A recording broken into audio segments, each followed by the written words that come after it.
Hello everyone, welcome to concept clarity and tricks.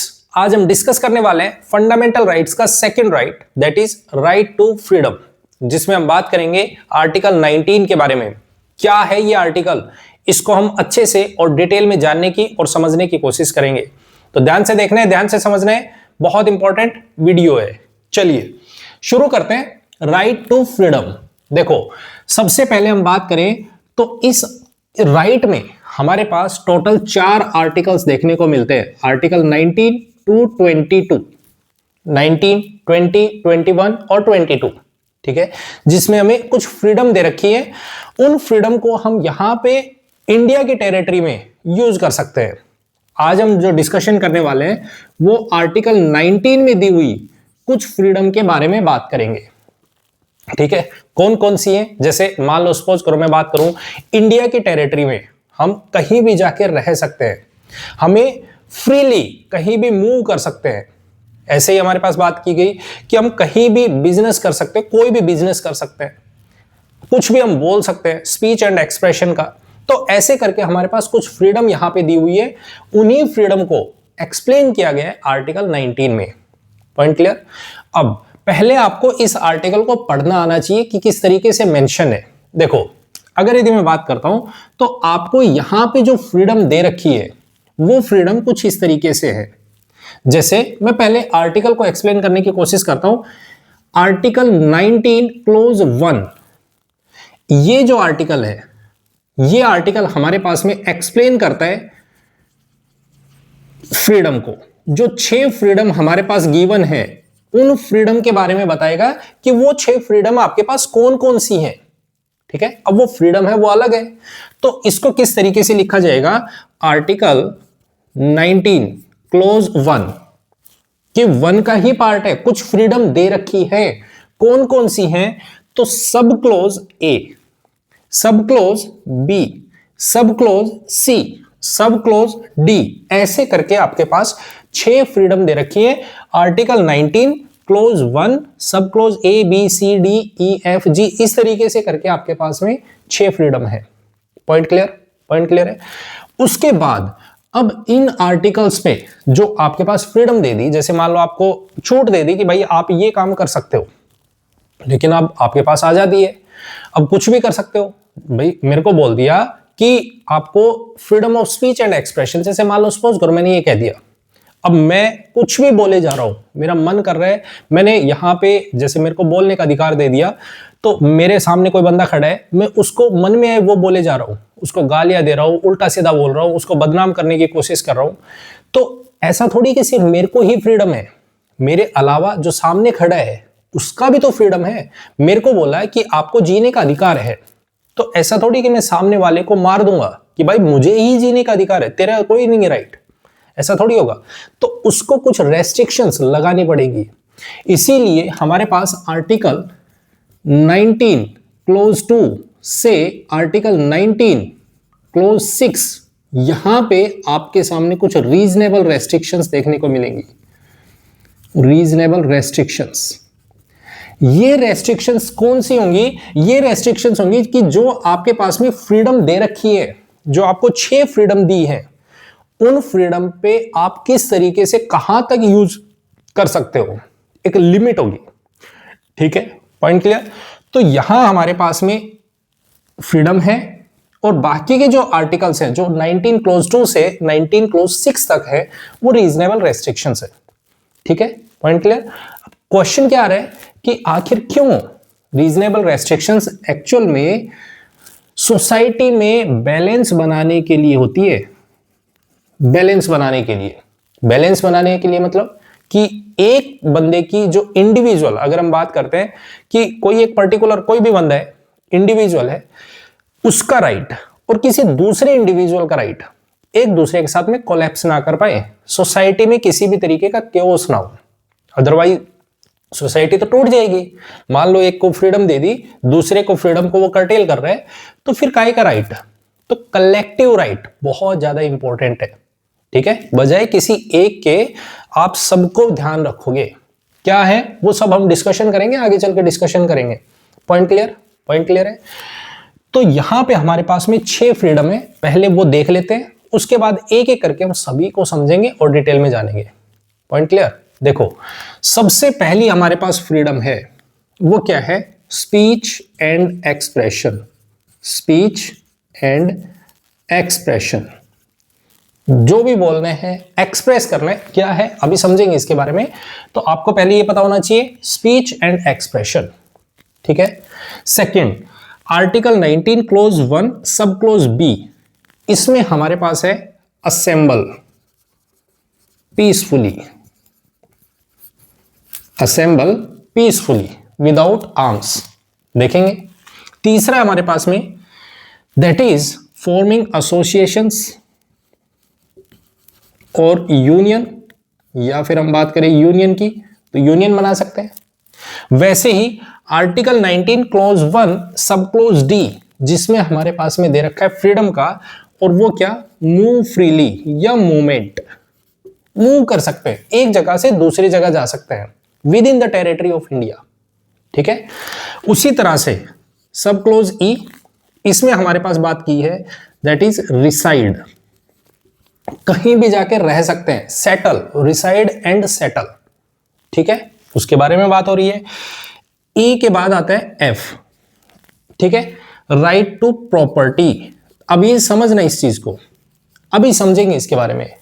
F और फिर है जी, ठीक है। और जी में क्या बात हुई है? जी में बात होती है that is trade and commerce, trade या फिर प्रोफेशन, कुछ भी बोल दीजिए, एक ही बात है। अब कहोगे यहां पे तो आपने लिखा है 6 फ्रीडम होती है और आपने मेंशन कर दिया 7। तो देखो, पहले हमने डिस्कशन किया फंडामेंटल राइट्स में भी राइट टू प्रॉपर्टी, और यहां पे भी वही बात हो रही है। जो एफ है आर्टिकल 19 क्लोज 1 एफ में हमारे पास दे रखा है राइट टू प्रॉपर्टी। ये ओरिजिनली था, ये ओरिजिनल कॉन्स्टिट्यूशन में था कि राइट टू प्रॉपर्टी भी आपका फ्रीडम है, लेकिन इसको 44th अमेंडमेंट एक्ट में इसको हटा दिया गया कि नहीं भाई नहीं, ये फ्रीडम नहीं है आपको, ठीक है। तो यहां से हमारे पास में जैसे ये हटा, तो हमारे पास अब टोटल 6 फ्रीडम है, और वो कौन कौन सी है? सब क्लोज ए, सब क्लोज बी, सब क्लोज सी, सब क्लोज डी, सब क्लोज ई एंड सब क्लोज जी, ऐसे करके हमारे पास 6 फ्रीडम है। और इन पे कौन सी रेस्ट्रिक्शंस है और ये क्या फ्रीडम है, उनको हम एक एक करके डिटेल में जानने की और समझने की कोशिश करेंगे। Point clear? पॉइंट क्लियर है। अब यहां पर एक बात समझिएगा, पहले हम वो 4 पॉइंट्स निकालना शुरू करते हैं कि आखिर ये क्या है, किसके अगेंस्ट है, किसके लिए है, पहले उनको जानने की कोशिश करते हैं। देखो, आप एक बात देखो, मैंने आपको छूट दी कि आप ऐसा कर सकते हो, तो सोचो ये पॉजिटिव हुआ या नेगेटिव हुआ? तो ऑब्वियस है ये एक पॉजिटिव कॉन्सेप्ट है, positive concept. Point clear? Second, ये किसके अगेंस्ट है? क्या ये स्टेट के अगेंस्ट है या किसी इंडिविजुअल के अगेंस्ट है? नहीं, ये पूरे एक स्टेट के अगेंस्ट है, कि यहां पे माना गया कि स्टेट ही किसी भी बंदे की फ्रीडम को कर्टेल कर सकता है। तो only against the state, only against the state, ठीक है। Point clear? तीसरा पॉइंट, ये किनको मिला हुआ है? क्या ये सिटीजन्स के लिए, क्या ये पीपल के लिए है? तो ये है only for the citizens, only for citizens. हम ये पहले देख चुके हैं, आर्टिकल 15, आर्टिकल 16 और आर्टिकल 19 ये सिटीजन्स के लिए ही है। ऐसा नहीं है कि उसमें फॉरेनर भी आएगा और वो कहेगा कि मेरे को भी ये राइट दीजिए, नहीं, ये उनके लिए नहीं है। Point clear? वैसे ही क्या ये एब्सोल्यूट है? नहीं, ये रीजनेबल रेस्ट्रिक्शंस हमें देखने को मिलती है, not absolute. Point clear? Point clear? तो ये हमारे पास आर्टिकल 19 के बारे में आपको मोटा मोटा इतना पता होना चाहिए। क्लियर? अब हम एक एक करके सबके बारे में डिटेल में जानने की और समझने की कोशिश करेंगे कि ये क्या कहते हैं और कौन कौन सी फ्रीडम है जो हमारे पास दी हुई है, हमें जिनको ध्यान रखना है। क्लियर? चलिए शुरू करते हैं। आर्टिकल 19 क्लोज 1 सब क्लोज ए, ठीक है।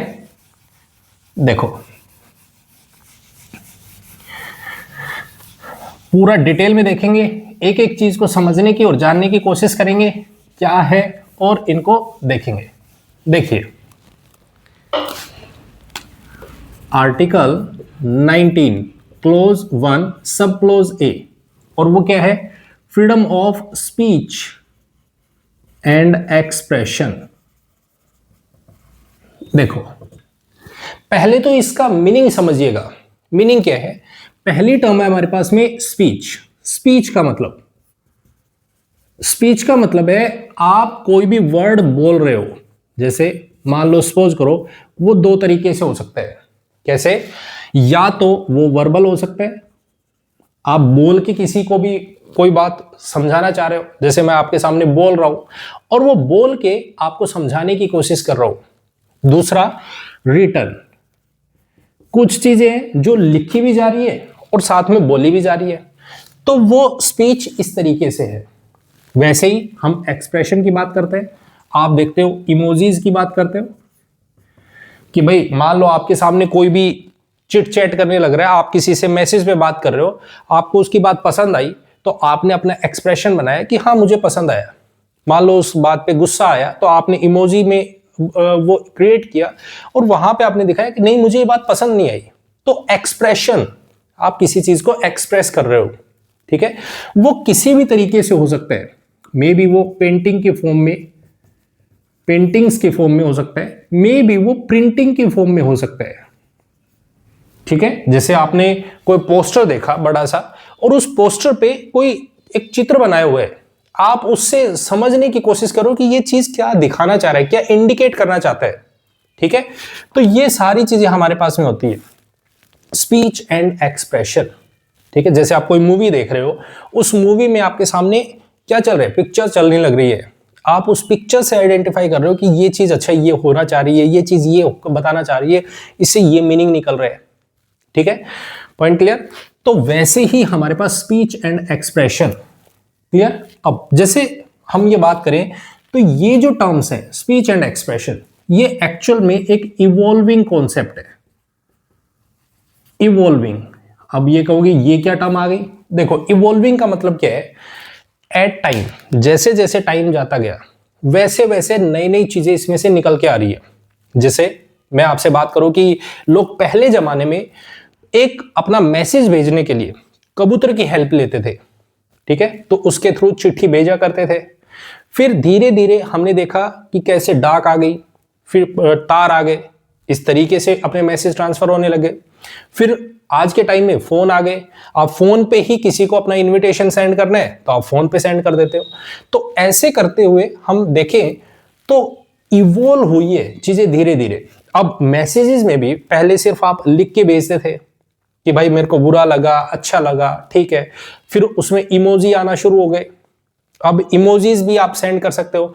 अब उसमें GIF आना शुरू हो गया, आप उसमें डांस करके दिखा सकते हो, एंड सो ऑन, ठीक है? तो ये एक कैसा कॉन्सेप्ट है? Evolving concept, clear?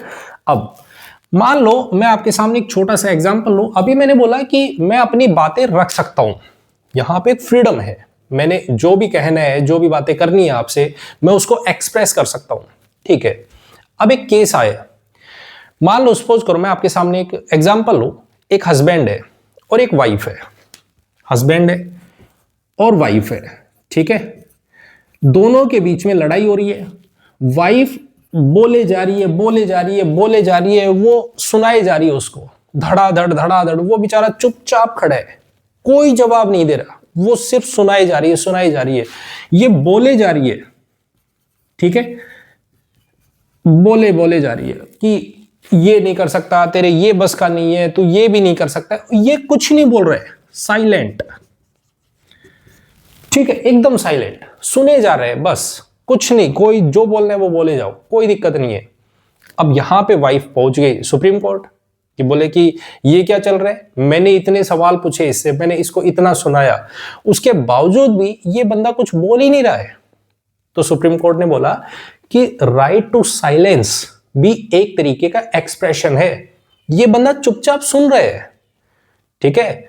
तो इसको साइलेंट रहना भी एक तरीके का एक्सप्रेशन ही है, वो अपनी बात को नहीं बोलना चाहता, वो सुन रहे सिर्फ। तो ऐसे ही जब साइलेंट एक राइट है, तो वैसे ही राइट टू लिसन ये भी एक राइट है। राइट टू लिसन जो यहां से निकल के आ रहा है कि अगर यदि चुप रहना एक राइट हो सकता है, तो वैसे राइट टू लिसन ये भी एक राइट है एक बंदे का, कि भाई बैठ के वो बंदा सुन रहा है। जैसे मान लो दो दोस्त बैठे हैं और वो बैठ के बातें कर रहे हैं, एक बंदा बस चुपचाप सुने जा रहा है, दूसरा बंदा सिर्फ बोले जा रहा है, इसकी बात सिर्फ ये सुन रहा है। तो अच्छा लिसनर होना वो भी एक राइट है, वो उस बंदे की क्वालिटी की, वो जो बोले जा रहे हैं उसको सुने जा रहे हैं। ठीक है, तो ये भी हमारे पास में एक तरीके की फ्रीडम है। Point clear. वैसे ही हम बात करें तो एक यहां पे बोला गया डेमोक्रेसी, कि हमारे इंडिया में डेमोक्रेसी है। अब डेमोक्रेसी को अगर आपको मान लीजिए आप कुछ भी गवर्नमेंट को क्रिटिसाइज करना चाहते हो तो किसके थ्रू करोगे? तो प्रेस के थ्रू। तो यहां पे बोला कि फ्रीडम ऑफ प्रेस होना बहुत जरूरी है। फ्रीडम ऑफ प्रेस क्यों? क्योंकि आप बोल के, लिख के, आप न्यूज़पेपर में लिखकर आप अपनी बात को एक्सप्लेन करना चाहते हो, कि गवर्नमेंट को क्रिटिसाइज करना चाहते हो, तो वो किसके थ्रू करोगे? Right to press. अब प्रेस क्या है? इसको बोला जाता है फोर्थ पिलर ऑफ डेमोक्रेसी।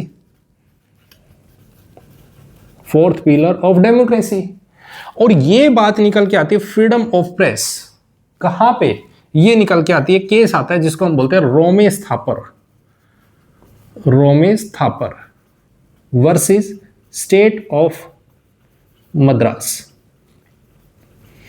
यहां से निकल के आता है हमारे पास में कि फ्रीडम ऑफ प्रेस होना चाहिए, क्योंकि डेमोक्रेसी का जो फोर्थ पिलर है वो कौन है? प्रेस है, जिसके थ्रू हम गवर्नमेंट को अपनी बातें, गवर्नमेंट तक अपनी बातें पहुंचा सकते हैं। ठीक है, पॉइंट क्लियर। अब ये कहीं भी मेंशन नहीं है, ये कॉन्स्टिट्यूशन में मेंशन नहीं है कि फोर्थ पिलर है या ये राइट टू फ्रीडम है। नहीं, ये हमारे पास में एक्चुअल में ड्राइव्ड राइट है, निकल के आया है, यहां से हमें सोचने पे मिलता है। Point clear? पॉइंट क्लियर है। तो इस चीज को आपको ध्यान रखना है, और इससे रिलेटेड इस केस को ध्यान रखना है। रोमेश थापर केस किससे रिलेटेड है? तो वो रिलेटेड है फ्रीडम ऑफ प्रेस से। Point clear? पॉइंट क्लियर है। अब हमने बोला कि मेरे को बोलने का राइट है, मुझे कॉन्स्टिट्यूशन राइट देता है कि आप कुछ भी बोल सकते हो, कुछ भी एक्सप्रेस कर सकते हो। अब मैंने कहा ठीक है, मैं इसको एंजॉय करूंगा। अब मान लीजिए मैंने सामने लोग खड़े और मैंने यहां से चिल्लाना शुरू कर दिया, मैंने कहा ये कर दूंगा, वो कर दूंगा, तुम्हारी ये, तुम्हारी वो, एंड सो ऑन, इस तरीके से मैंने बोलना शुरू कर दिया। अब मेरा फ्रीडम है बोलने का, लेकिन ऐसा भी तो है ना, सामने जो खड़ा है उसका भी तो फ्रीडम है। तो उसका फ्रीडम है तो मैं उसको कर्टेल करने की कोशिश कर रहा हूं। तो डेफिनेट है मुझे इसके ऊपर कुछ ना कुछ लिमिट लगानी पड़ेगी। ऐसा नहीं है कि मैंने ऐसे खुला छोड़ दिया कि जाइए आप जहां जो बोले, जो जैसे बोलना चाहे वो बोल सकते हैं। नहीं, इसके ऊपर कुछ लगाम लगानी पड़ेगी, लिमिट्स लगानी पड़ेगी। और उन लिमिट्स के बारे में बात करता है हमारे पास में 19(2). ठीक है, वो क्या कहते हैं कि कुछ रीजनेबल रेस्ट्रिक्शंस हैं, कुछ रेस्ट्रिक्शंस होंगी, वो रेस्ट्रिक्शंस आपको एक्सप्लेन करेंगी कि आपको क्या नहीं करना है। Point clear? क्यों? मेन क्वेश्चन तो ये है ना कि भाई वो रेस्ट्रिक्शंस लगाना इसलिए जरूरी है क्योंकि हमें चाहिए कलेक्टिव राइट। कलेक्टिव, हमें एक इंडिविजुअल पर्सन की खुशी नहीं चाहिए। हमें ऐसा नहीं है कि एक बंदा खुश हो जाए, बाकी चाहे पूरे इंडिया में कुछ हो, हमें कोई लेना देना नहीं है। नहीं, हमें कलेक्टिव राइट चाहिए, हमें सबकी खुशी चाहिए, सबको राइट मिलना चाहिए। ठीक है, तो इसके लिए सबसे पहले हमारे पास आता है, जैसे मान लो सपोज करो मैंने कहा मेरे पास कॉन्स्टिट्यूशन ने राइट दे दिया, आपको बोलने का अधिकार है। मैंने कहा ठीक है, लेकिन मान लो सपोज करो मैं बाहर खड़े होके और मैं बोलने लग रहा हूं भारत तेरे टुकड़े होंगे, भारत तेरे टुकड़े होंगे, मैंने नारे लगाना शुरू कर दिया। ये गलत है, आप ऐसा नहीं बोल सकते, आप ये वर्ड यूज नहीं कर सकते हो। क्यों?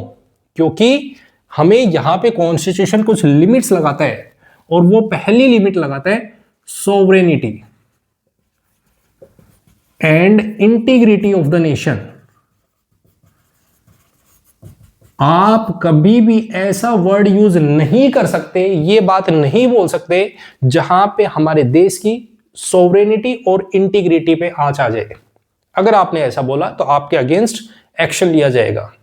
आप ये वर्ड यूज नहीं कर सकते हो कि भारत तेरे टुकड़े होंगे, नहीं। ठीक है, हमें यूनिटी की बात करनी है, हमें इंटीग्रिटी की बात करनी है। Point clear? Point clear.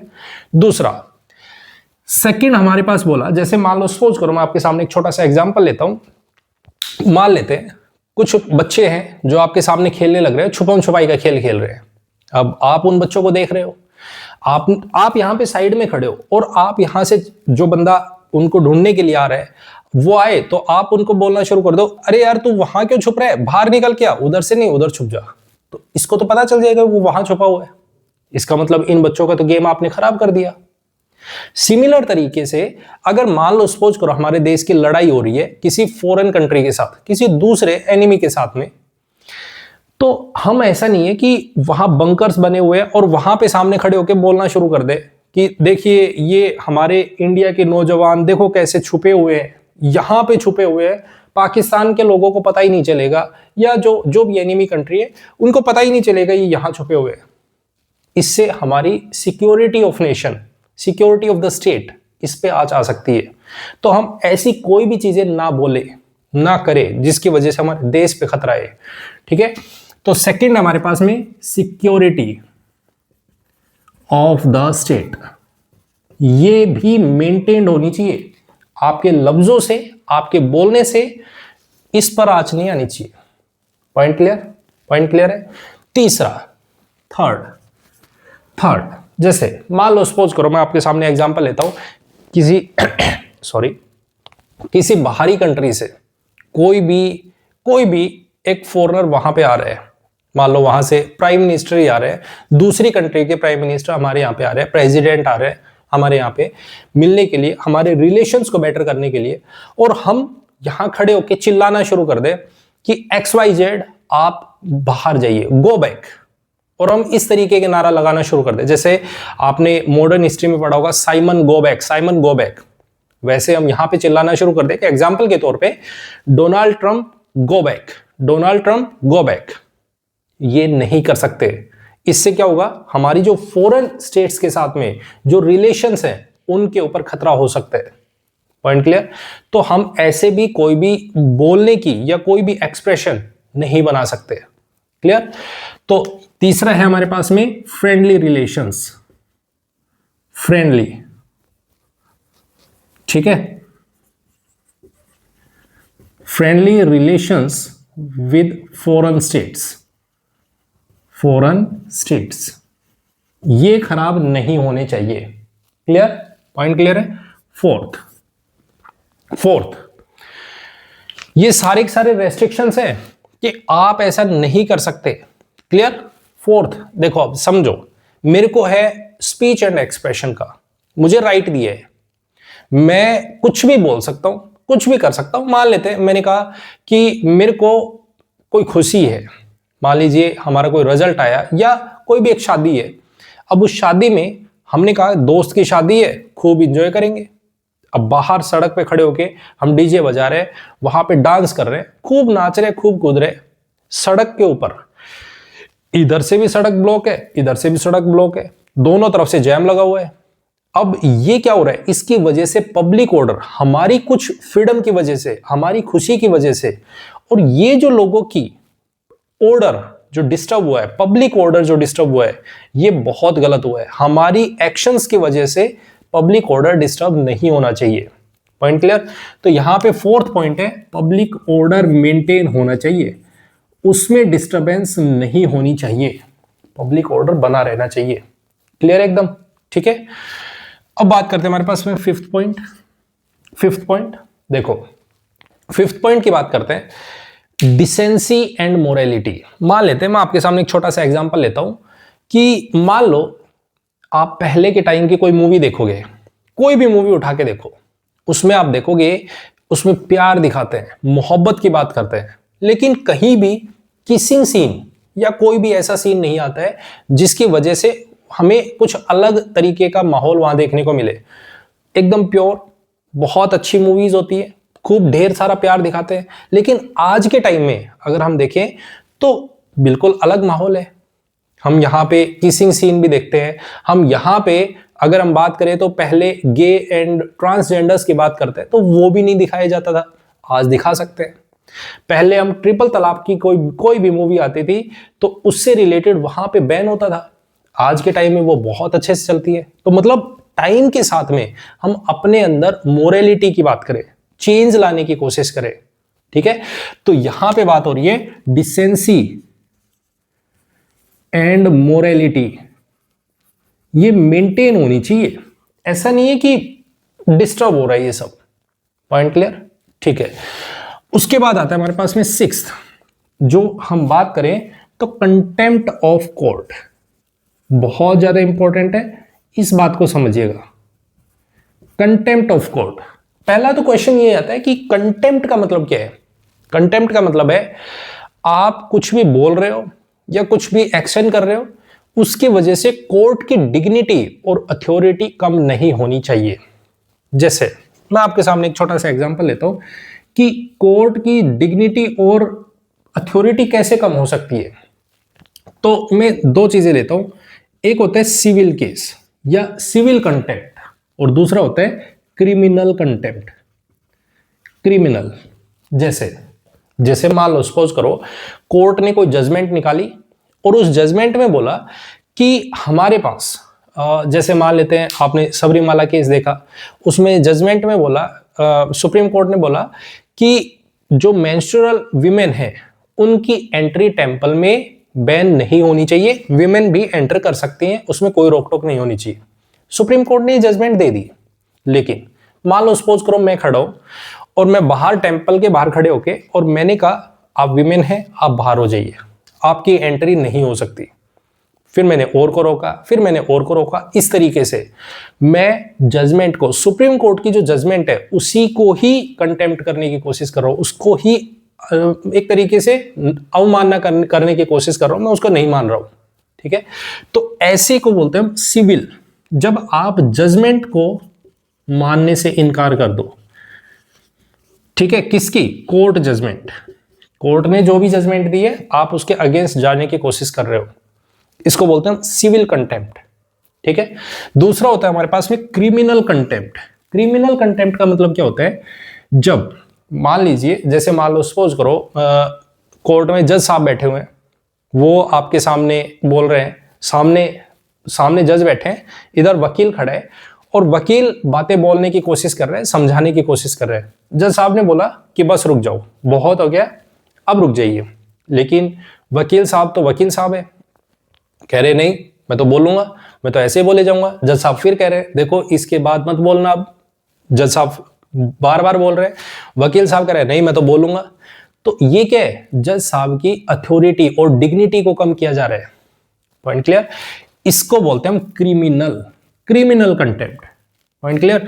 तो इसको बोलते हैं contempt of court. Clear? Point clear?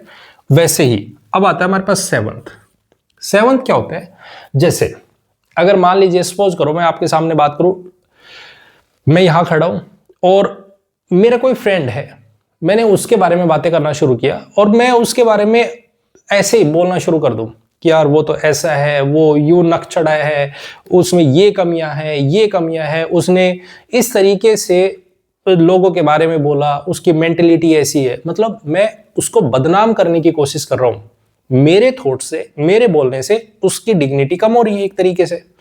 तो इसको बोलते हैं डिफेमेशन। आप किसी को डिफेम नहीं कर सकते, किसी को बदनाम नहीं कर सकते हो, ठीक है। तो ये भी गलत होगा। क्लियर? Point clear? वैसे ही हमारे पास 8th होता है जिसको हम बोलते हैं इंसाइटमेंट ऑफेंसेस। इंसाइटमेंट ऑफेंस, कोई भी ऐसा काम मत कीजिए जिसकी वजह से कोई भी आगे चल के किसी भी तरीके की परेशानी हो सके। क्लियर? तो ये हमारे पास में 8 क्या दे रखी है, रीजनेबल रेस्ट्रिक्शंस, कि आप ऐसा नहीं कर सकते, आपको फ्रीडम है लेकिन उसके बावजूद भी आप ऐसा नहीं कर सकते हो। क्लियर? अब इनके ऊपर कोई भी लॉ लेके आना है तो वो लेके आया जाएगा कौन, किसके द्वारा? स्टेट के द्वारा। केवल और केवल स्टेट होगा जो इनके ऊपर लॉ बना सकता है। ठीक है, इनके ऊपर लॉ बनाएगा स्टेट, पॉइंट क्लियर, स्टेट ने लॉ बनाया। कॉन्स्टिट्यूशन मेंशन करता है फ्रीडम को।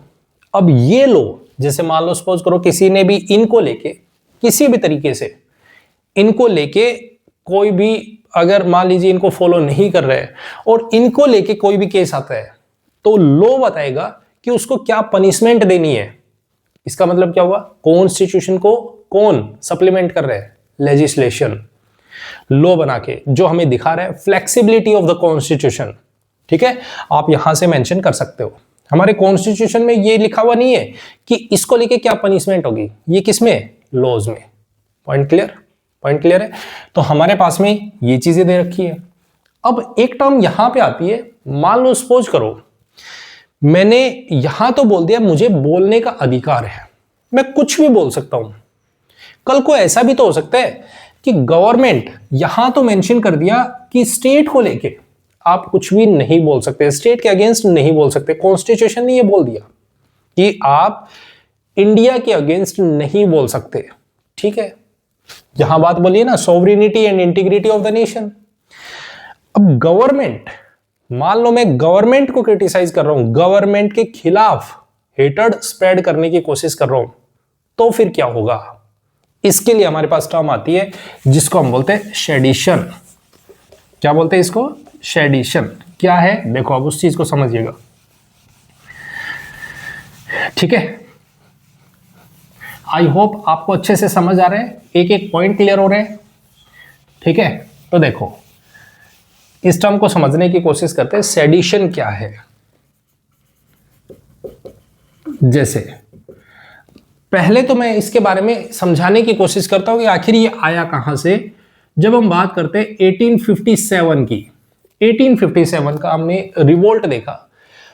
एक्चुअल में ब्रिटिशर्स क्या कहते हैं, इसको म्यूटिनी कहते हैं। ब्रिटिशर्स कहते हैं कि ये तो एक म्यूटिनी थी। ठीक है, जबकि इंडियंस क्या कहते हैं, इंडियंस कहते हैं कि नहीं, ये तो वॉर ऑफ इंडिपेंडेंस है, वॉर ऑफ इंडिपेंडेंस। तो इसी के लिए कि भाई ये म्यूटिनी थी, इसको सप्रेस करना है, यहां से बहुत सारे लोग हैं जो इस तरीके की एक्टिविटी में इन्वॉल्व थे, उनको किस तरीके से सप्रेस किया जाए। इसके लिए ब्रिटिशर्स ने कहा कि हम, क्योंकि अब तो हो गया, आगे चल के दोबारा भी तो हो सकता है, तो हमें कुछ ऐसा लॉ लाना पड़ेगा, एक्ट लाना पड़ेगा, जिसकी वजह से इसको आगे चल के अगर कोई भी ऐसा करता है तो फिर उसके अगेंस्ट क्या एक्शन लेना है। उसके लिए यहां पे लाया गया आईपीसी 1860, इंडियन पीनल कोड 1860, कि कैसे ये जो नेशनलिस्ट है इनको सप्रेस किया जा सकता है। ठीक है, तो इसमें धीरे धीरे टाइम के साथ में और चीजें आती गई, और चीजें इंक्लूड की गई। 10 साल हुए, इसमें बहुत सारे अमेंडमेंट किए गए। तो 1870 में एक टर्म ऐड की गई जिसको हमने बोला सेडिशन। ओरिजिनली आईपीसी में ये टर्म कहीं भी मेंशन नहीं है कि सेडिशन हुआ करता होगा या है, कोई भी सेडिशन नाम की कोई टर्म नहीं देखने को मिलती। विद अमेंडमेंट हमें 1870 में इस टर्म को देखने को मिलता है, इसको डाला गया सेडिशन। ठीक है, क्या है ये टर्म, ये कहते हैं कि अगर आप कुछ भी बोल के, लिख के, अपने आप को एक्सप्रेस करके कोई भी ऐसी एक्टिविटी करते हो जिसकी वजह से गवर्नमेंट को के अगेंस्ट हेटर्ड स्प्रेड करने की कोशिश कर रहे हो, तो वो सेडिशन माना जाएगा, राजद्रोह माना जाएगा। पॉइंट क्लियर, सेडिशन का मतलब समझ आया। तो इसी के बेसिस पे हमारे पास देखने को मिलता है, देखो कॉन्स्टिट्यूशन क्या कहता है, कॉन्स्टिट्यूशन कहता है कि आप इंडिया के अगेंस्ट नहीं बोल सकते, बिल्कुल। सेडिशन क्या कहता है, सेडिशन कहता है कि आप गवर्नमेंट के अगेंस्ट नहीं बोल सकते। ठीक है, तो इसका मतलब क्या गवर्नमेंट ऑफ इंडिया और कॉन्स्टिट्यूशन एक है, बिल्कुल नहीं। ना गवर्नमेंट ऑफ इंडिया एक है ना कॉन्स्टिट्यूशन, दोनों अलग अलग चीजें हैं। तो अब यहां पे एक क्वेश्चन आया कि चलो ठीक है, हमने मान लिया उस टाइम पर जब ब्रिटिशर्स का रूल हुआ करता था, तो उस टाइम पे बहुत सारे पॉलिटिशियंस थे जो गवर्नमेंट को हटाना चाहते थे, ब्रिटिशर्स का रूल खत्म करना चाहते थे, उसके लिए उनके अगेंस्ट लिखते थे, उनके अगेंस्ट बातें करते थे, उनके अगेंस्ट बोलने की कोशिश करते थे। तो वहां माना जाता है कि भाई सेडिशन होता होगा, चलता होगा। लेकिन क्या आज के टाइम में हमें सेडिशन की जरूरत होनी चाहिए? क्या आज के टाइम में सेडिशन होना चाहिए? तो सुप्रीम कोर्ट ने बोला हाँ बिल्कुल होना चाहिए, यस होना चाहिए। बोला देखो, मैं आपके सामने एक छोटा सा एग्जांपल लेता हूं।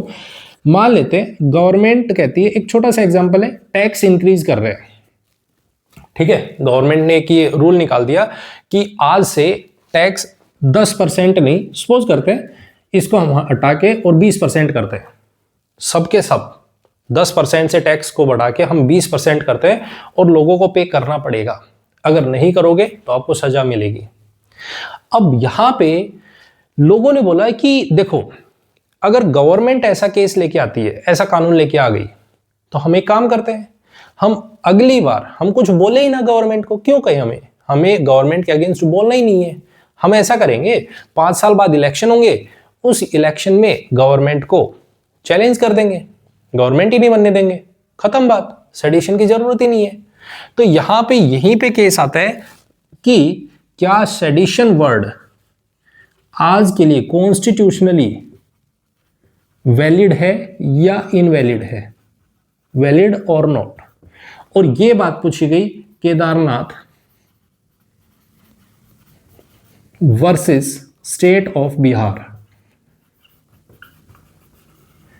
इस केस में पूछा गया गवर्नमेंट से कि क्या कॉन्स्टिट्यूशनली वैलिड है। तो यहां पे सुप्रीम कोर्ट ने बोला बिल्कुल वैलिड है, यस वैलिड, यस। क्यों? तो वहां से इस केस में बोला गया कि देखो, हम मानते हैं कि सेडिशन वर्ड का आज के टाइम में कोई भी रिलेवेंस नहीं है, हटा देंगे, लेकिन हम वो चीज देखेंगे जिसकी वजह से वॉयलेंस, कहीं भी मान लीजिए कोई भी बातें बोली आपने गवर्नमेंट के अगेंस्ट बोली, जो ओरिजिनेशन पॉइंट होगा उसको माना जाएगा कि आपने गवर्नमेंट के अगेंस्ट स्प्रेड करने की कोशिश की।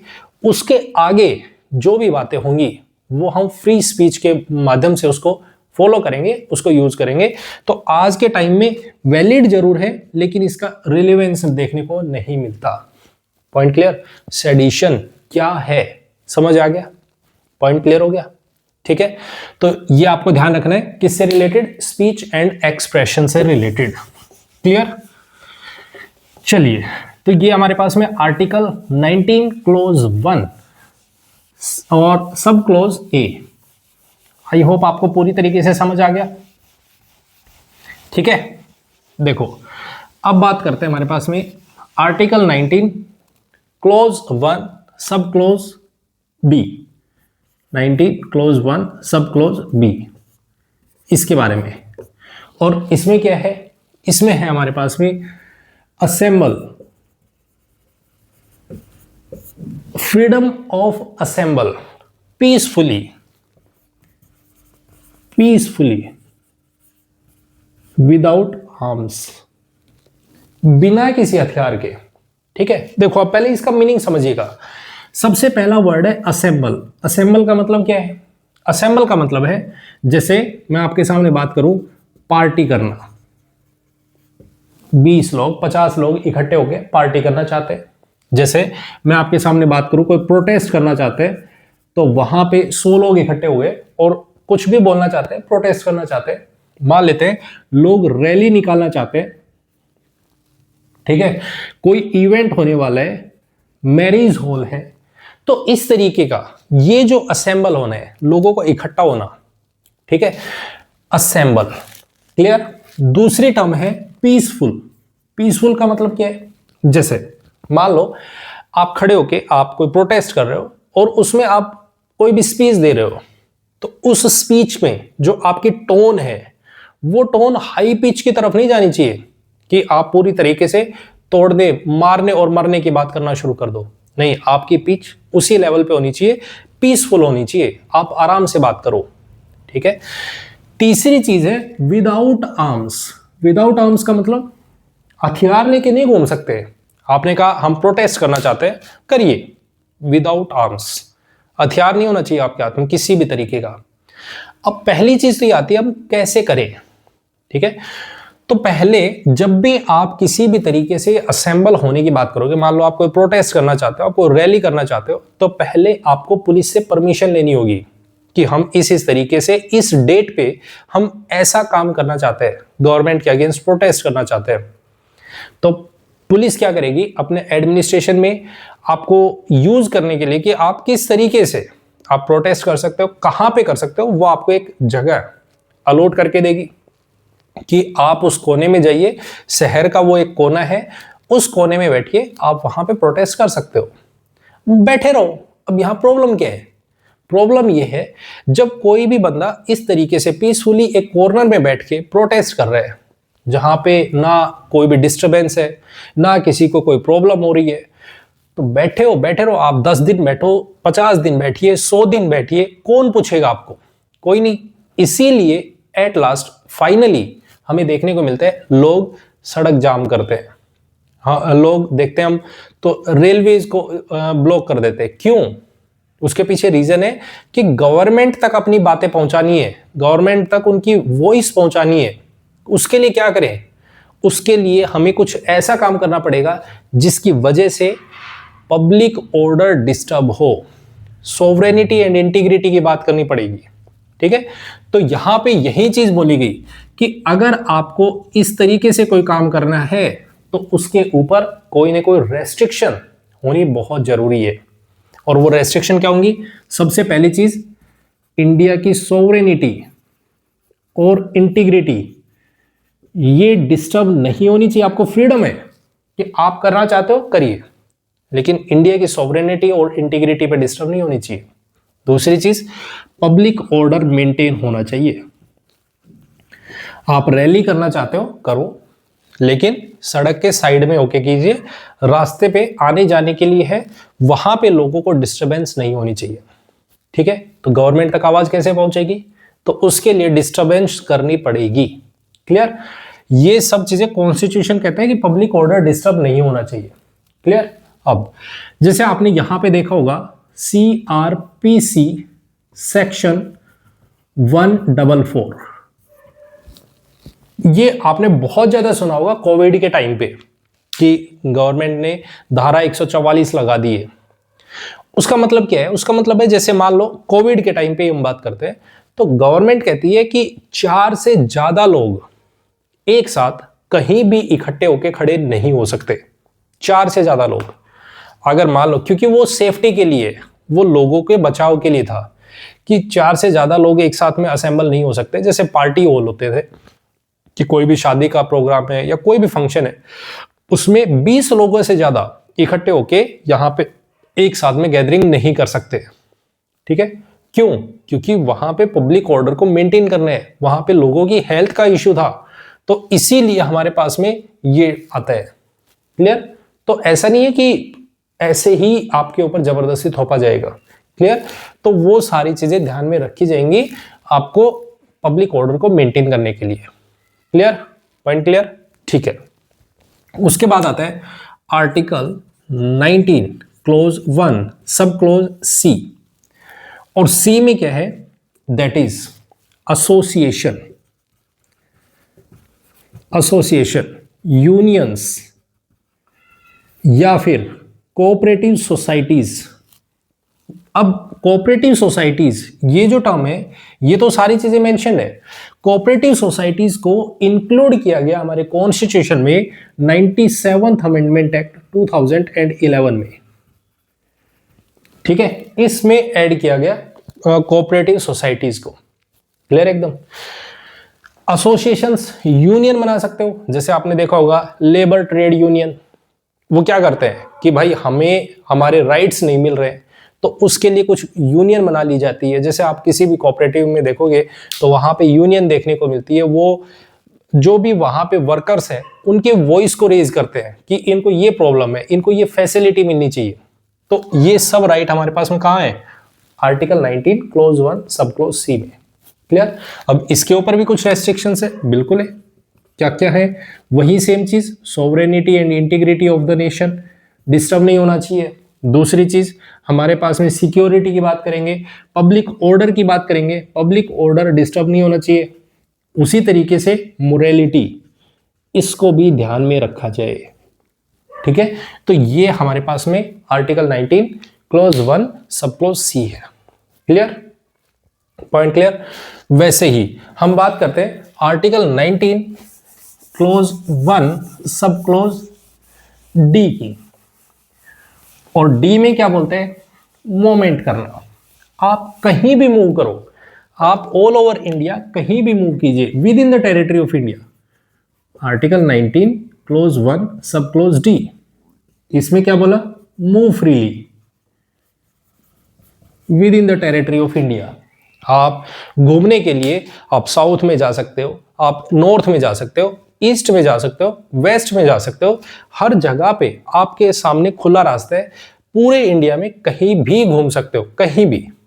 ठीक है, पॉइंट क्लियर है। जैसे कुछ लोग हैं जो साउथ इंडिया के हैं, वो कहते हैं हमें तो बर्फ देखनी है, तो बर्फ देखने के लिए हिमालय में आ रहे हैं, मतलब हिमाचल वाले रीजन में जा रहे हैं, उत्तराखंड वाले रीजन में जा रहे हैं।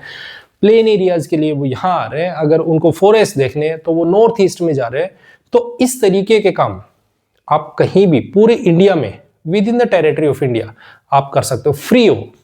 ठीक है, वैसे ही अगर हम बात करें तो जैसे यहाँ पे आपको कुछ जैसे इनर लाइन परमिट, आपको जाने के लिए परमिशन की जरूरत पड़ती है, इनर लाइन परमिट। ठीक है, कि ILP जो एरियाज है, नॉर्थ ईस्ट के एरियाज है, अगर आपको उन एरियाज में जाना है तो उसके लिए कुछ परमिशन लेनी पड़ेगी।